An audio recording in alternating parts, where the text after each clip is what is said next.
Do you want to stand out? I had somebody, this is my interpretation of how I do everything, right? So I had somebody that DM me the other day, they're like, bro, why'd you buy a Lamborghini? I said, because I can. He's like, well, isn't that a waste of money? And I said, I don't know, it depends on how you look at it. It was a realtor, not in my coaching program. Guy's a prick too. So I just put it back on him. And I said, dude, he goes, why would you do that? It's a waste of money. I said, let me ask you a question. How many Lamborghinis you see rolling around on the road? He's like, well, not that many. I said, what do you drive? Oh, Ford F-150? That's cute. And I said, you know the difference between my car and yours as we go down if we're competition? People will pay attention to my shit, not yours. They're like, what do you mean? I'm like, well, I got my handle on my back of my license plate and on the side windows and stuff, so when people pull up next to me and do that, guess what they can do? Look me up. So that marketing expense, man, so if I get one deal a month off that, because guess what I drive around all day long, and I see how many hundreds of cars as I'm passing by them, they're going to be like, dude, check out that Lamborghini. And what are they going to say? What does that guy do for a living? And if you have your social media built correctly, like Instagram needs to be a business page. You only need one account on Instagram. Set it up as a business because you get data. Somebody told you that you don't need it that way. That's dumb because data is what tells you what you need to do, what you need to post, what your content's doing, right? Okay. I'm smart, aren't I? You just keep looking at me like, shit, man, that makes a lot of sense right now. But I said, dude, here's the main difference. When I park my car in a parking lot and you park your car in a parking lot, people are taking photos of my car, standing next to my car, not going, dude, I really like this 2016 red F-150 parked here. Hey man, can I take a picture next to this and post this on social media? Hey guys, so randomly, I've never seen one of these before. There's a Ford F-150 in the parking lot.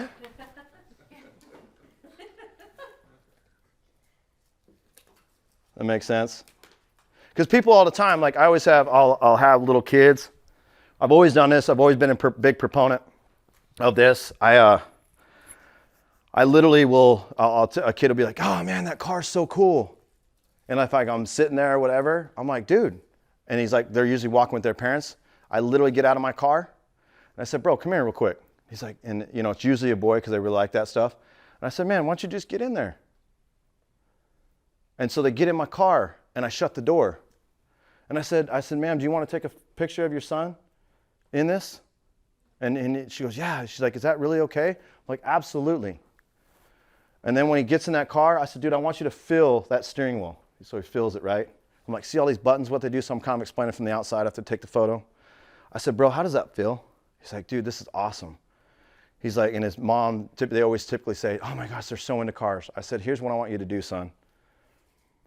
This is the best advice I'm gonna ever do. It's you against you, right, in your life. I said, I need you, when you take this photo from your mom, I want you to frame this and I want you to put it on your wall. And I want you to remember that, dude, if I can do it, you can do it. Because if you knew my story from where I started and how I begun, I never thought in a million years that I'd be driving a Lamborghini. I was you when I was little. The difference is, son, is that what I did is I worked on my dreams. I didn't post motivational quotes. I did the motivational quotes. I created a plan. I created a lifestyle. You know, I created things that you'd never think is possible. I'm telling you right now, son, if you just listen to yourself and not what everybody else says, you can do anything you want. And the mom's like, the mom typically kind of like tears up a little bit, you know? And they go, what do you do? And I said, man, I help people. I'm a real estate coach, but I like to help people. I said, if you want to be a millionaire and have fun in your life, find a career and a path that's in sales that you can help people. And the sky's the limit. I said, if you go and work for someone and they tell you what your pay is and what you're gonna do, dude, I'm telling you, you'll never have a Lamborghini. So that's why I say it's you against you. And the moms and the dads or whatever, they're like, bro, that's the best advice ever. And a lot of them say, I wish that I would have done that. And where I come back to you guys and I talk about being a parent, we lead by example. Right? See how that works? But see, you guys are in sales. The sky's the limit. What you guys don't do is you don't think back, like I said, when you said, this is the full purpose of setting the goals that are so personal to you. It brings you back to your childhood to think about all the things that you wanted to achieve. The house that you drive by, the cars that you do want. But you don't do that when you set these goals. What you guys do is you're like, dude, I need an income, and these are some trips that I want to go on. But what are you going to do for you, man? Because when we were growing up, we wanted these things. We thought these things. We would buy the Matchbox cars, man. We would literally take and put a cup in our bike spokes so it sounded like a Harley going down the road. When the lights came on is when we checked in with our parents and then went back outside and played. Do you remember those days? They were fun, right? Now am I getting you guys to understand? The problem is when people set goals and realistic expectations about what they're doing, they only set it for a monetary purpose to live a small, basic life. I had a friend, she says, dude, money isn't everything. I said, you know why you won't know that? I go, because you don't make any. You're broke. If it wasn't for the guys, you'd keep dating, because every time you go back to your mom's and you find a guy you date, you go live with them and you can't go find it on your own. I go, you got 2 beautiful kids. Your kids are going to do the same shit. And so like with my daughter, when she goes to school, when I first bought my first supercar, I bought an NSX. And we pull up, and she's at that age where they're like 8, 9, and kids are just, they're mean, right? She comes home, she's upset. She's like, Dad, you can't take me to school anymore. And I said, the fuck? I said, why can't I take you to school? Like, that's my time that I get with you. I like to hang out. We jam on the radio. Like, we listen to John Jay and Rich and stupid people that get on like this sabotaging date thing and she dies laughing, right? So it's like our time. Like, that's my time with her. That's my thing. That's our moment, right? That's mine. Like, there's time that you cannot get back. Non-refundable moments that you guys are not creating of your goals. That should be number one. I said, why can't I take you to school, baby? She goes, people make fun of me because they say we're money. I said, you know what you tell them? You say, I'm sorry your dad couldn't level the fuck up. She goes, I can't say those words. I'm like, dude, you're my kid. You can say whatever the hell you want. I got your back.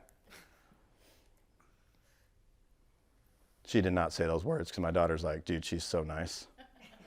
But she did tell that kid, I'm sorry your dad didn't level up. Then when I bought my Lamborghini and I get it, the first thing she says, Dad, when are you going to take me to school? I said, oh, you want me to take you to school? She's like, I want you to take you to school every day. So she gets out of it. She gets out of that car the first day when I drop her off at school. She's like, shuts the door. Bye, Dad. Love you. Did you guys all see me by the Lamborghini? Dad, I love you. Hanging out in the window. Dad. I'm like, Macy, go to class. Get out of here. What are you doing? She's like, Dad. I'm like, why are you yelling at me right now? Do you have Tourette's? She comes home. She's like, everybody saw your car. Everybody was talking about it. I said, well, now you're remembered, right? You're remembered. She goes, yeah, parents like look you up. And their kids would be like, oh man, he does real estate. He travels all over. He's having a good life. He's golfing. He does all these wonderful things with his family. And you notice if you go to my social media, I don't post anything about my coaching. I post about my life.